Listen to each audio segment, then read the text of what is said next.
እንግዲህ ማክሮ ኢኮኖሚ ማሻሻያውን ተከትሎ ቀዳሚውና በጣም አስፈላጊ ጉዳይ የንግድ ከባቢን ተገማችና ተወዳዳሪ የማድረግ ስራ መስራት ያስፈልግ ነበር።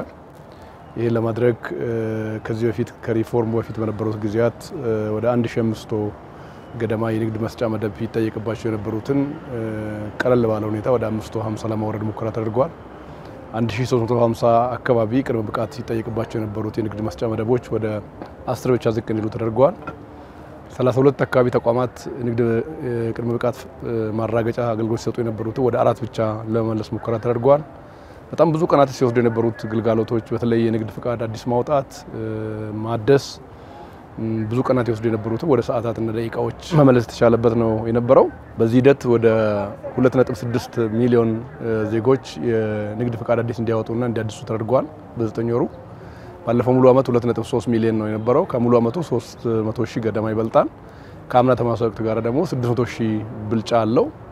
በሌላ በኩል የወሰዱትን ንግድ ፍቃድ ለተገቢውና ለታለመለት ዓላማ ብቻ ማዋል እንዲችሉ የንግድ ቁጥጥርን በተመለከተ የድህረ ፍቃድ ኢንስፔክሽን ስራ ከዚህ ፊት በፌደራል እንጂ በክልል ሲከናወን አልነበረም። ከባለፈው ሐምሌ ጀምሮ ነው እንደ አዲስ የጀመርነው። በ9 ወሩ 2.2 ሚሊዮን ነጋዴ ጋር መድረስ ተችሏል።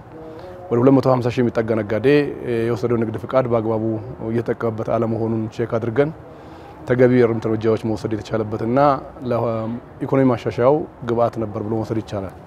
በሌላ በኩል የገበያ ቁጥጥርን በተመለከተ የዋጋ ግሽበትን ዝቅ እንዲል ያደረገው ዋናው ጉዳይ በአንድ በኩል አቅርቦት ማሳደግ ነው። ሁለተኛ የቀረበው ምርት ሰው ሰራሽ የሆነ የዋጋ ንረት እንዳይፈጠር በማድረግና ኮምፒቲቲቭ እንዲሆን ለማድረግ የቅዳሜና እሁድ ገበያዎችን በቁጥር በማብዛትና ጥራታቸውን እንዲጠብቁ ማድረግ፣ ሁለተኛ ደረጃ ግብይት ማዕከላትን በማስፋት ረገድ ሰፋፊ ስራዎችና ውጤት የተገኘበት ስራ ነው ብሎ መውሰድ ይቻላል። ኢምፓክቱ ማክሮ ኢኮኖሚ ማሻሻያው ላይ የሚንጸባረቅ ይሆናል ማለት ነው። ሌላው ለማንሳት የሚቻለው በተለይ ከውጪ ንግድ ጋራ ተያይዞ በአመቱ መጨረሻ 7 ቢሊዮን እና ከዛ በላይ ዶላር መድረስ የሚቻልበት በጣም አጓጊ ውጤት የተገኘበት ነው። የማክሮ ኢኮኖሚ ማሻሻያው በዚህ ረገድ ተስፋ የጣለበት ነው ብሎ መውሰድ ይቻላል። የጥራት መቆጣጠርን በተመለከተ ገቢና ወጪ ምርቶች ቁጥጥርን በተመለከተ በፍተሻም በኢንስፔክሽንም በሰርቲፊኬሽንም ገቢና ወጪ ምርቶች ቁጥጥርን በተመለከተ 39% እድገት አሳይቷል። ዘንድሮ ከአምና ተመሳሳይ ወቅት ጋራ 39% የማፈጸም አቅም አድጓል፣ ተደራሽነት አድጓል ማለት ነው። የማክሮ ኢኮኖሚ ማሻሻያውን በመደገፍ በኩል የንግዱ ሴክተር ተገቢው ሚና እየተወጣ መሆኑን ያሳያል። በሌላ በኩል የዓለም ንግድ ድርጅት ድርድር ሂደት ብዙ ጊዜ መግለጫ የሰጠንበት 5ኛው የስራ ላይ ቡድን ስብሰባ በተሳካ መልኩ የተጠናቀቀበትና 6ኛው የስራ ላይ ቡድን ስብሰባ ለማከናወን ርብርብ በማድረግ ላይ የምንገኝበት ነው።